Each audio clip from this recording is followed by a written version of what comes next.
this woman from a school in San Francisco we didn't know, whose name was Miss Wanda Holland Greene, was coming. So off the plane after, 30 some hours, is this force of nature. And she was with her sister, who was also a teacher from Brooklyn. And we said, oh, well, thank you, you're a mentor teacher. What a wonderful person to volunteer. And we said, please, rest up. Wanda doesn't rest. And so instead of resting, she said, are you kidding? Let's go. And for the next 2 weeks, Wanda continued to go in only the fashion that this particular human being can, and inspired everyone that met her. And we, from that moment, felt incredibly blessed to know her. So on a personal note, our daughter and son-in-law, Lauren and Andrew, who some of you know, had a child who was turning 5. His name was Ella. She's in the back. Hi, Ella. And they lived in Marin, and we're planning to send Ella to school in Marin. So, no. So Larry and I called, and we said, from South Africa, which was no easy feat back then, whatever you're doing, please try to get Ella into the Hamlin School to spend the next 8 years of your life. 9. Well, yeah, that's right, it is. I'm not good at math either. The next years of your life being led by one of the most spectacular human beings we've ever met. And now we have 2 of them, right? We have Ellen and Chloe, who've had the privilege. So now I turn this program over to Miss Wanda Holland.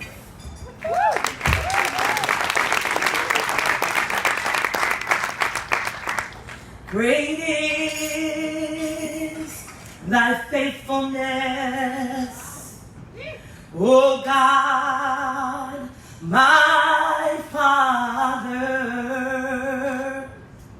There is no shadow of turning with thee. Thou changest not thy compassion, it fails not.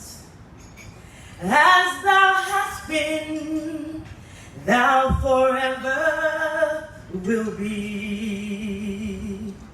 Great is thy faithfulness. Great is thy faithfulness. Morning by morning, new mercies I see. And all I have needed, thy hand has provided. Great is thy faithfulness, Lord, unto me. No matter how old you get, you wish that your parents were here.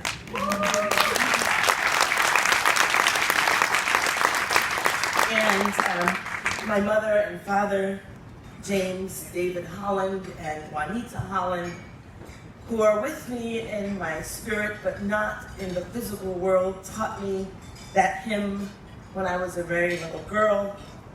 Some of you may know it. Great is thy faithfulness, no matter what happens to you, no matter the loss in your life, no matter the success. The sun just rises anyway in the morning, and the moon comes out, and life continues, and there is great faithfulness from a higher power, whether you believe one is out there or not. I'm the daughter of a preacher, so I was going to believe whether I wanted to or not. But I truly believe that God has been faithful to me. And it is such a privilege. I close my eyes and I just wish so much that my parents were alive to witness all of the things that have happened to me. I wish that my husband were here tonight, and he was supposed to be here, but Jonathan, the little boy you saw, woke up with 102 fever this morning. He was really healthy last night, so I'm not quite sure what happened.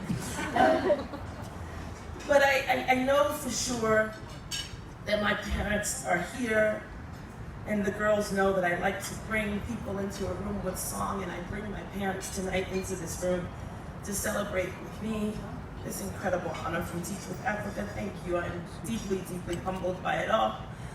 And what you may not know is that when I met you, Margie and Larry, I traveled to South Africa with a broken heart because my mom had just died.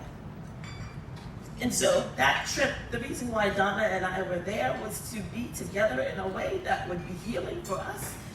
Our younger sister had just had a baby, so she could not come with us, but South Africa gave as much to me as I gave to it. And that idea of reciprocity is what I learned from John Gilmore when I first met him, and I thought, who is this man who is so bold and so clear? And I still have the orange and black star, and he gave me a t-shirt and a hat, and I still have it all. But more important than things, what he gave me was this idea of hope that even when you don't see the reality in front of you, you can create it through sheer hard work and belief and a vision and taking the knocks and having the days when things don't go well, but continuing forward because you believe that there is a brighter future, not only for us and not even for us, but for our children. I remember getting off the plane. I remember meeting Wendy Cross. I don't know if that name means anything to you guys, but Wendy gave me what is now my favorite tea, that red bush tea, healed my soul, and those little berries that she showed me where the tea came from, and John and Nigel and Siabunga driving the van. It was an extraordinary first visit, but the beginning of a relationship. And Ella, I want to tell you that you were admitted to Hamlin on your own. You are a bright, beautiful, extraordinary girl. Just in case you're old enough now that you have that abstract thinking, you're thinking, hey, I can show you the testing. If Sakino is here, we can tell you it was all you. And Chloe, you too, second daughters. But what I want to say before I sit down tonight, because it is indeed a school night, is that my mother and father had a dream for my life, and even though they are not here to witness it, they dreamed for me a dream that was bigger than what they could see in their own world, and they did not go to college. My mother was a nurse, my father was a welder.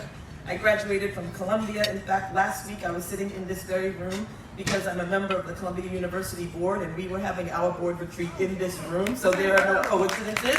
So it's just so wonderful to be back in this space again for this night. But my mother and father taught me to have pride in my story, not to be ashamed of where I come from.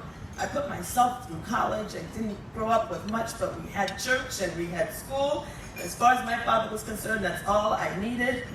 They wanted me to be a woman of integrity, and they wanted me to have a life of purpose. In fact, when I graduated from Columbia, my parents changed my name. I was born Wanda Holland.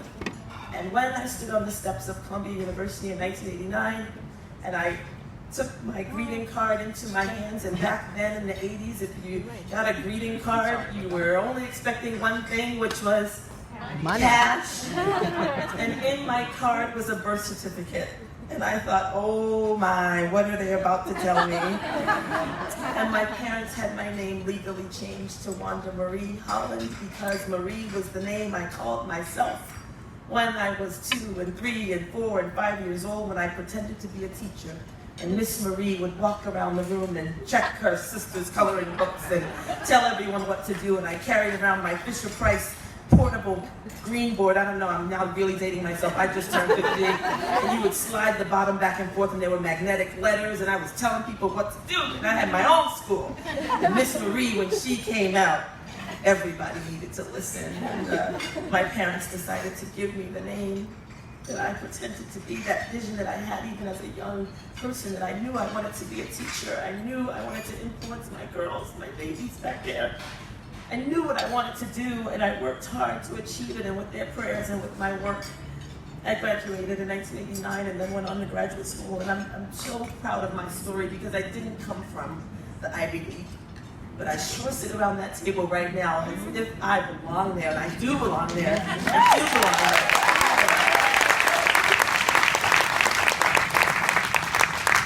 And finally, what I want to say is that my work at Hamlin with my incredible team, you sneaky, sneaky people.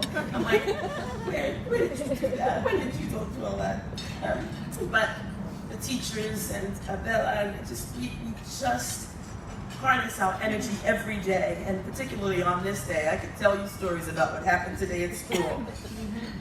But we harness our energy because we have a dream for our girls, that they will meet the challenges of their time, and the only way they can do that is if they are empathic. If my parents wanted to add one more thing, a dream, an American dream that we now can have for our children, is that they have perspective, that they have empathy, and that is why we do the work that we do. We're not trying to shove political ideas down their throats. They certainly know they better vote when they're 18 years old, but we're not telling them who to vote for. We're asking them and inviting them to think deeply and critically and creatively, and to change the world, and to use their education as a platform for activism. And I could not be more proud to represent the schools where I have worked, the Chapin School, the Park School, the Hamlin School. I'm just so deeply grateful. And so I encourage all of you who are educators or friends of educators or people who care about children everywhere to develop in them the sense of empathy that I am you and you are me, and that when I go to Africa, I'm not going for service. And that is why Margie and Larry appealed to me, because of the preposition between teach and Africa. It wasn't for, it was with. It was with, and there's a big difference about going somewhere for Africa and being with Africa. We have so much to learn, and we give and get. And it's not just about what we're going over there to do, but we become more fully human when we are globally minded. And that is what I want for all my baby girls back there as they grow up under my care and under the care of my team and teachers. I pray for them to have lives of purpose, lives of integrity and meaning. And I want to say thank you to all of the parents who are here tonight. There are parents of really big Hamlin girls, because I see the Goodsons back there, and really small Hamlin girls. And I just thank you for the trust that you place in me to take good care of your girls. I take that job so seriously. Just so you know, I take it so seriously. Thank you so much.